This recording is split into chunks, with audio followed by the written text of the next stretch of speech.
शिव पुराण कथा श्री रुद्र संहिता। नमस्कार भक्तों, आज हम इस वीडियो के माध्यम से शिव पुराण की कथा के श्री रुद्र संहिता के अध्याय नंबर 1, 2, 3 और 4 का श्रवण करेंगे। दोस्तों, शिव पुराण की रुद्र संहिता भगवान शिव और उनके परिवार के जीवन और कार्यों का वर्णन करने वाला एक महत्वपूर्ण भाग है। यह संहिता 5 उपखंडों में विभाजित है: सृष्टि खंड, सती खंड, पार्वती खंड, कुमार खंड और युद्ध खंड, जिनमें से प्रत्येक में शिव से जुड़ी महत्वपूर्ण घटनाओं और शिक्षाओं का वर्णन है। रुद्र संहिता का विशेष महत्व है। रुद्र संहिता शिव पुराण का एक महत्वपूर्ण भाग है जो भगवान शिव के जीवन और कार्यों के बारे में गहन ज्ञान प्रदान करता है। यह पाठ शिव भक्तों के लिए विशेष रूप से महत्वपूर्ण है क्योंकि यह शिव की महिमा, उनके दिव्य स्वरूप और उनके भक्तों के प्रति उनकी कृपा का वर्णन करता है। तो चलिए शुरू करते हैं। ऋषि बोले, हे सूत जी, अब आप हमसे भगवान शिव व पार्वती के परम उत्तम व दिव्य स्वरूप का वर्णन कीजिए। सृष्टि की रचना से पूर्व, सृष्टि के मध्यकाल व अंतकाल में महेश्वर किस प्रकार व किस रूप में स्थित होते हैं, सभी लोगों का कल्याण करने वाले भगवान शिव कैसे प्रसन्न होते हैं तथा प्रसन्न होने पर अपने भक्तों को कौन कौन से उत्तम फल देते हैं। हमने सुना है कि भगवान शिव महान दयालु हैं, अपने भक्तों को कष्ट में नहीं देख सकते। ब्रह्मा, विष्णु और महेश तीनों देवता शिव जी के अंग से ही उत्पन्न हुए हैं। हम पर कृपा कर शिव जी की प्राकृत देवी उमा की उत्पत्ति, शिव उमा विवाह, गृहस्थ धर्म एवं शिव जी के अनंत चरित्रों को सुनाइए। सूत जी बोले, हे ऋषियों, आप लोगों के प्रश्न पतित पावनी श्री गंगा जी के समान है। ये सुनने वालों, कहने वालों और पूछने वालों, इन तीनों को पवित्र करने वाले हैं। आपकी इस कथा को सुनने की आंतरिक इच्छा है, इसलिए आप धन्यवाद के पात्र हैं। ब्राह्मणों, भगवान शंकर का रूप साधु, राजसी और तामसी तीनों प्रकृति के मनुष्यों को सदा आनंद प्रदान करने वाला है। वे मनुष्य जिनके मन में कोई तृष्णा नहीं है, ऐसे महात्मा पुरुष भगवान शिव के गुणों का ज्ञान करते हैं, क्योंकि शिव की भक्ति मन और कानों को प्रिय लगने वाली और संपूर्ण मनोरथों को देने वाली है। हे ऋषियों, मैं आपके प्रश्नों के अनुसार ही शिव के चरित्रों का वर्णन करता हूँ, आप उसे आदरपूर्वक श्रवण करें। आपके प्रश्नों के अनुसार ही नारद जी ने अपने पिता ब्रह्मा जी से यही प्रश्न किया था। तब ब्रह्मा जी ने प्रसन्न होकर शिव चरित्र सुनाया था।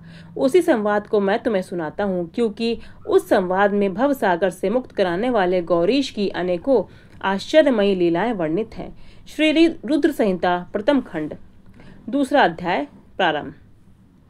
नारद जी की काम वासना। सूत जी बोले, हे ऋषियों, एक समय की बात है, ब्रह्मा पुत्र नारद जी हिमालय पर्वत की एक गुफा में बहुत दिनों से तपस्या कर रहे थे। उन्होंने दृढ़ता पूर्वक समाधि लगाई थी और तप करने लगे थे। उनके उग्र तप का समाचार पाकर देवराज इंद्र कांप उठे। उन्होंने सोचा कि नारद मुनि मेरे स्वर्गलोक के राज्य को छीनना चाहते हैं। यह ख्याल आते ही इंद्र ने उनकी तपस्या में विघ्न डालने की कोशिश की। उन्होंने कामदेव को बुलाया और कहने लगे, हे कामदेव, तुम मेरे परम मित्र एवं हितैषी हो। नारद हिमाचल पर्वत की गुफा में बैठकर तपस्या कर रहा है। कहीं ऐसा न हो कि वह वरदान में ब्रह्मा जी से मेरा स्वर्ग का राज्य मांग ले। अतः तुम वहां जाकर उसका तप भंग कर दो। यह आज्ञा पाकर कामदेव वसंत को साथ ले बड़े गर्व से उस स्थान पर गए और अपनी सारी कलाएं रच डाली। कामदेव और वसंत के बहुत प्रयत्न करने पर भी नारद मुनि के मन में कोई विचार उत्पन्न नहीं हुआ। महादेव जी के अनुग्रह से उन दोनों का गर्व चूर्ण हो गया। ऐसा इसलिए हुआ क्योंकि महादेव जी की कृपा से नारद मुनि पर कामदेव का कोई प्रभाव नहीं पड़ा था। पहले उस आश्रम में भगवान शिव ने भी तपस्या की थी। उसी स्थान पर उन्होंने ऋषि मुनियों की तपस्या का नाश करने वाले कामदेव को भस्म कर डाला था। कामदेव को भस्म देखकर उनकी पत्नी रति ने विरक्ते हुए भगवान शिव से उन्हें जीवित करने की प्रार्थना की तथा सभी देवता भी शिव जी से प्रसन्न करने लगे। तो भगवान महादेव जी ने कहा कि कुछ समय पश्चात कामदेव स्वयं जीवित हो जाएंगे, किंतु यह स्थान पर और इसके आसपास जहाँ तक भस्म दिखाई देती है, वहाँ तक भी पृथ्वी पर कामदेव की माया और काम बाण का कोई प्रभाव नहीं पड़ेगा। इस प्रकार उस स्थान से कामदेव लज्जित होकर वापस लौट आया। देवराज इंद्र ने जब यह सुना कि नारद जी पर कामदेव का कोई प्रभाव नहीं पड़ा, तो उन्होंने नारद जी की खूब प्रशंसा की। भगवान शिव की माया के कारण वे भूल गए कि शिव जी के शाप के कारण उस स्थान पर कामदेव की माया नहीं चल सकती। नारद जी भगवान शिव की कृपा से बहुत समय तक तपस्या करते रहे। अपने तप को पूर्ण हुआ समझकर नारद जी उठे तो उन्हें कामदेव पर विजय प्राप्त करने का ध्यान आया। तब उन्हें मन ही मन इस बात का घमंड हुआ कि उन्होंने कामदेव पर विजय प्राप्त कर ली है। इस प्रकार अभिमान से उनका ज्ञान नष्ट हो गया। वह यह समझ नहीं सके कि कामदेव के पराजित होने में भगवान शंकर की ही माया है।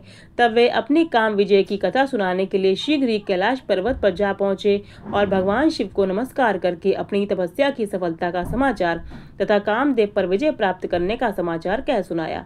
यह सब सुनकर महादेव जी ने नारद की प्रशंसा करते हुए कहा, हे नारद जी, आप परम धन्य हैं, परंतु मेरी एक बात याद रखना कि यह समाचार किसी अन्य देवता को मत सुनाना, विशेषकर भगवान विष्णु से तो इस बात को कदापि ना कहना। यह वृत्तांत सबसे छिपाकर रखने योग्य है। तुम मेरे प्रिय हो, इसलिए मैं तुम्हें यह आज्ञा देता हूँ कि यह बात किसी के सामने प्रकट मत करना। परंतु वे तो शिव की माया से मोहित हो चुके थे, इसलिए उनकी दी शिक्षा को ध्यान में न रखते हुए ब्रह्मलोक को चले गए।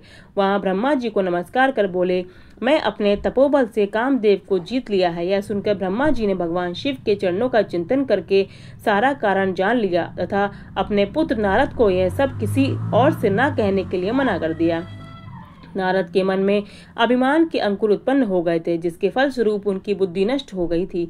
वे तो तुरंत विष्णु लोक पहुंचकर भगवान विष्णु को यह सारा किस्सा सुनाना चाहते थे। अतः शीघ्र ही वे ब्रह्मलोक को चल दिए।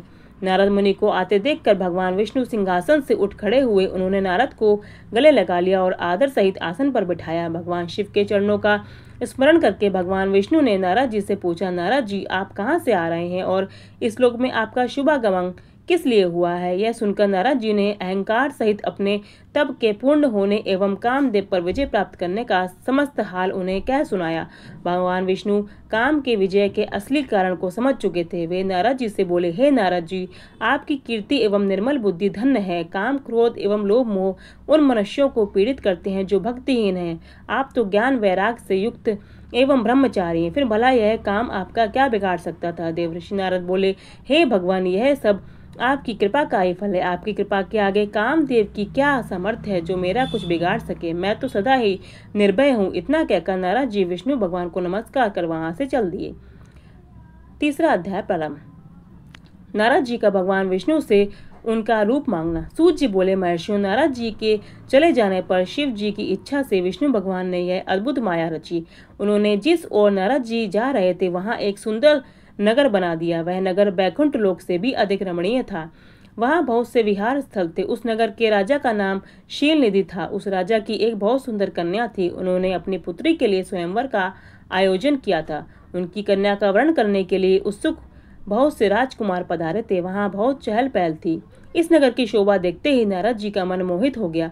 जब राजा शीलनिधि ने नारद जी को आते देखा तो उन्हें सादर प्रणाम करके स्वर्ण सिंहासन पर बैठाकर उनकी पूजा की। फिर अपनी देवी सुंदरी कन्या को बुलाया, जिसने महर्षि के चरणों में प्रणाम किया। नारद जी से उसका परिचय कराते हुए शीलनिधि ने निवेदन किया, महर्षि, यह मेरी पुत्री श्रीमती है। इसके स्वयंवर का आयोजन किया गया है। इस कन्या के गुण दोषों को बताने की कृपा कीजिए। राजा के ऐसे वचन सुनकर नारद जी बोले, राजन, आपकी कन्या साक्षात लक्ष्मी है। इसका भावी पति भगवान शिव के समान वैभवशाली, त्रिलोक जयी और वीर तथा कामदेव को भी जीतने वाला होगा। ऐसा कहकर नारद मुनि वहां से चल दिए। शिव की माया के कारण वे काम के वशीभूत हो सोचने लगे कि राजकुमारी को कैसे प्राप्त करूं। स्वयंवर में आए सुंदर एवं वैभवशाली राजाओं को छोड़कर भला यह मेरा वर्ण कैसे करेगी? वे सोचने लगे कि नारियों को सौंदर्य बहुत प्रिय होता है। सौंदर्य को देखकर ही श्रीमती मेरा वर्ण कर सकती है। ऐसा विचार कर नारद जी फिर विष्णु लोक में जा पहुंचे और उन्हें राजा शीलनिधि की कन्या के स्वयंवर के बारे में बताया तथा उस कन्या के साथ विवाह करने की इच्छा व्यक्त की। उन्होंने भगवान विष्णु से प्रार्थना की कि वे अपना रूप उन्हें प्रदान करें ताकि श्रीमती उन्हें ही वरे। सूत जी कहते हैं, महर्षियों, नारद मुनि की ऐसी बात सुनकर भगवान मधुसूदन हंस पड़े और भगवान शंकर के प्रभाव का अनुभव करके उन्होंने इस प्रकार उत्तर दिया। भगवान विष्णु बोले, हे नारद, वहां आप अवश्य जाइए। मैं आपका हित उसी प्रकार करूंगा जिस प्रकार पीड़ित व्यक्ति का श्रेष्ठ वैद्य करता है, क्योंकि तुम मुझे विशेष प्रिय हो। ऐसा कहकर भगवान विष्णु ने नारद मुनि को वानर का मुख तथा शेष अंगों को अपना मनोहर रूप प्रदान कर दिया।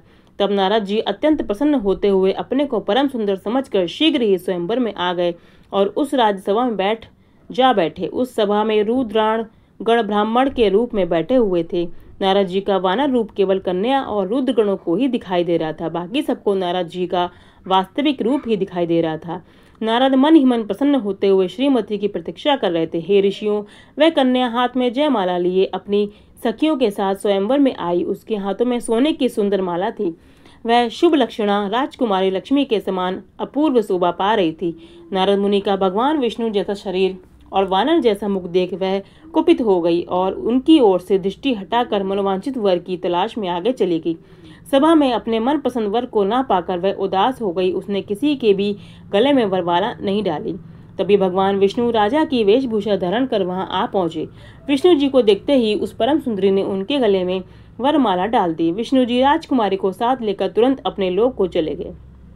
यह देखकर नारद जी विचलित हो गए। तब ब्राह्मणों के रूप में उपस्थित रुद्रगणों ने नारद जी से कहा, हे नारद जी, आप व्यर्थ ही काम से मोहित हो सौंदर्य के बल से राजकुमारी को पाना चाहते हैं। पहले जरा अपना वानर के समान मुख तो देख लीजिए। सूत जी बोले। यह वचन सुनकर नारद जी को बड़ा आश्चर्य हुआ। उन्होंने दर्पण में अपना मुंह देखा। वानर के समान मुख को देखकर वे अत्यंत क्रोधित हो उठे तथा रुद्रगणों को शाप देते हुए बोले, तुमने एक ब्राह्मण का मजाक उड़ाया है, अतः तुम ब्राह्मण कुल में पैदा होकर भी राक्षस बन जाओ। यह सुनकर वे शिवगण कुछ नहीं बोले, बल्कि इसे भगवान शिव की इच्छा मानते हुए उदासीन भाव से अपने स्थान को चले गए और भगवान शिव की स्तुति करने लगे। 14 अध्याय। नारद जी का भगवान विष्णु को शाप देना। ऋषि बोले, हे सूत जी, रुद्रगणों के चले जाने पर नारद जी ने क्या किया और वे कहाँ गए, इस सब के बारे में भी हमें बताइए। सूत जी बोले, हे ऋषियों, माया से मोहित नारद जी उन दोनों शिवगणों को शाप देकर भी मोहवश कुछ जान न सके। तत्पश्चात क्रोधित होते हुए वे तालाब के पास पहुंचे और वहां जल में पुनः अपनी परछाई देखी तो उन्हें फिर वानर जैसी आकृति दिखाई दी। उसे देखकर नारद जी को और अधिक क्रोध चढ़ गया। वे सीधे विष्णु लोक की ओर चल दिए। वहां पहुंचकर भगवान विष्णु से बोले, हे हरि, तुम बड़े दुष्ट हो। अपने कपट से विश्व को मोहने वाले तुम दूसरों को सुखी होता नहीं देख सकते। तभी तो तुमने सागर मंथन के समय मोहिनी का रूप धारण कर दैत्यों से अमृत का कलश छीन लिया था और उन्हें अमृत की जगह मदिरा पिलाकर पागल बना दिया था। यदि उस समय भगवान शंकर दया करके विष को न पीते तो तुम्हारा सारा कपट प्रकट हो जाता। तुम्हें कपट पूर्व चाले अधिक प्रिय हैं। भगवान महादेव जी ने ब्राह्मणों को सर्वोपरि बताया है। आज तुम्हें मैं ऐसी सीख दूंगा जिसे तुम फिर कभी भी ऐसी कार्य नहीं कर सकोगे। अब तक तुम्हारा किसी शक्तिशाली मनुष्य से पाला नहीं पड़ा है, इसलिए तुम निडर बने हुए हो, परंतु अब तुम्हें तुम्हारी करने का पूरा फल मिलेगा। माया मोहित नारद जी ने क्रोध से खिन्न थे। वे भगवान विष्णु को शाप देते हुए बोले, विष्णु, तुमने स्त्री के लिए मुझे व्याकुल किया है। तुम सभी को मोह में डालते हो। तुमने राजा का रूप धारण करके मुझे छला था, इसलिए मैं तुम्हें शाप देता हूँ कि तुम्हारे जिस रूप ने कपट पूर्वक मुझे छला है, तुम ही वही रूप मिले। तुम राजा होगे और इस तरह स्त्री का वियोग भोगोगे जिस तरह मैं भोग रहा हूँ। तुमने जिन वानरों के समान मेरी आकृति बना दी है, वही वानर तुम्हारी सहायता करेंगे। तुम दूसरों को स्त्री वियोग का दुख देते हो, इसलिए तुम्हें भी यही दुख भोगना पड़ेगा। तुम्हारी स्थिति अज्ञान से मोहित मनुष्य जैसी हो जाएगी। अज्ञान से मोहित नारद जी का शाप विष्णु भगवान ने स्वीकार कर लिया। तत्पश्चात उन्होंने महालीला करने वाली मोहिनी माया को समाप्त कर दिया। माया के जाते ही नारद जी का खोया हुआ ज्ञान लौट आया और उनकी बुद्धि पहले की तरह हो गई। उनकी सारी व्याकुलता चली गई तथा मन में आश्चर्य उत्पन्न हो गया। यह सब जानकर नारद जी बहुत पछताने लगे और अपने को धिक्कारते हुए भगवान विष्णु के चरणों में गिर पड़े और उनसे क्षमा मांगने लगे। नारद जी कहने लगे कि मैंने अज्ञानवश होकर और माया के कारण आपको जो शाप दे दिया है वह झूठा हो जाए। भगवान, मेरी बुद्धि खराब हो गई थी जो मैंने आपके लिए बुरे वचन अपनी जुबान से निकाले। मैं बहुत बड़ा पाप किया है। प्रभु, मुझ पर कृपा कर मुझे ऐसा कोई उपाय बताइए जिससे मेरा सारा पाप नष्ट हो जाए। कृपया मुझे प्रायश्चित का तरीका बताइए। तब श्री विष्णु ने उन्हें उठाकर मधुर वाणी में कहा, हे महर्षि, आप दुखी न हो। आप मेरे श्रेष्ठ भक्त हैं, इसमें कोई संदेह नहीं है। नारद जी, आप चिंता मत कीजिए। आप परम धन्य हैं। आपके अहंकार के वशीभूत होकर भगवान शिव की आज्ञा का पालन नहीं किया था, इसलिए उन्होंने ही अपना गर्व नष्ट करने के लिए यह लीला रची थी। वे निर्गुण और निर्विकार हैं और सत, रज और तम आदि गुणों से परे हैं। उन्होंने अपनी माया से ब्रह्मा, विष्णु और महेश तीनों रूपों को प्रकट किया है। निर्गुण अवस्था में उन्हीं का नाम शिव है। वे ही परमात्मा, परमेश्वर, परब्रह्म, अविनाशी, अनंत और महादेव नामों से जाने जाते हैं। उन्हीं की आज्ञा से ब्रह्मा जी जगत के सृष्टा है। मैं तीनों लोगों का पालन करता हूँ और शिव जी रुद्र रूप में सबका संहार करते हैं। शिव रूपी सबके साक्षी हैं। वे माया से भिन्न और निर्गुण हैं। वे अपने भक्तों पर सदा दया करते हैं। मैं तुम्हें समस्त पापों का नाश करने वाला, भोग एवं मोक्ष प्रदान करने वाला उपाय बताता हूँ। अपने सारे शकों एवं चिंताओं को त्याग कर भगवान शंकर की यश और कीर्ति का गुणगान करो तथा सत्य अनंत भाव से शिव जी के शतनाम स्रोत का पाठ करो, उनकी उपासना करो तथा प्रतिदिन उनकी पूजा अर्चना करो। जो मनुष्य शरीर, मन और वाणी द्वारा भगवान शिव की उपासना करते हैं उन्हें पंडित या ज्ञानी कहा जाता है। जो मनुष्य शिव जी की भक्ति करते हैं उन्हें संसार रूपी भव सागर से तत्काल मुक्ति मिल जाती है। जो लोग पाप रूपी दावानल से पीड़ित हैं उन्हें शिव नाम रूपी अमृत का पान करना चाहिए। वेदों का पूर्ण ज्ञान प्राप्त करने के पश्चात ही ज्ञानी मनुष्यों ने शिव जी की पूजा को जन्म मरण रूपी बंधनों से मुक्त होने का मनुष्य सर्वश्रेष्ठ साधन बताया है। इसलिए आज से ही रोज भगवान शिव की कथा सुनो और कथा कहो तथा उनका पूजन किया करो। अपने हृदय में भगवान शिव के चरणों की स्थापना करो तथा उनके तीर्थों में निवास करते हुए उनकी स्तुति कर उनका गुणगान करो। इसके बाद नारद जी, तुम मेरी आज्ञा से अपने मनोरथ की सिद्धि के लिए ब्रह्मलोक जाना। वहां अपने पिता ब्रह्मा जी की स्तुति करके उनसे शिव महिमा के बारे में पूछना। ब्रह्मा जी में शिव भक्तों में श्रेष्ठ हैं। वे तुम्हें भगवान शंकर का महात्म्य और शतनाम स्रोत अवश्य सुनाएंगे। आज से तुम शिव भक्ति में लीन हो जाओ, वे अवश्य तुम्हारा कल्याण करेंगे। कह विष्णु जी अंतर्धान हो गए। ओम नमः शिवाय।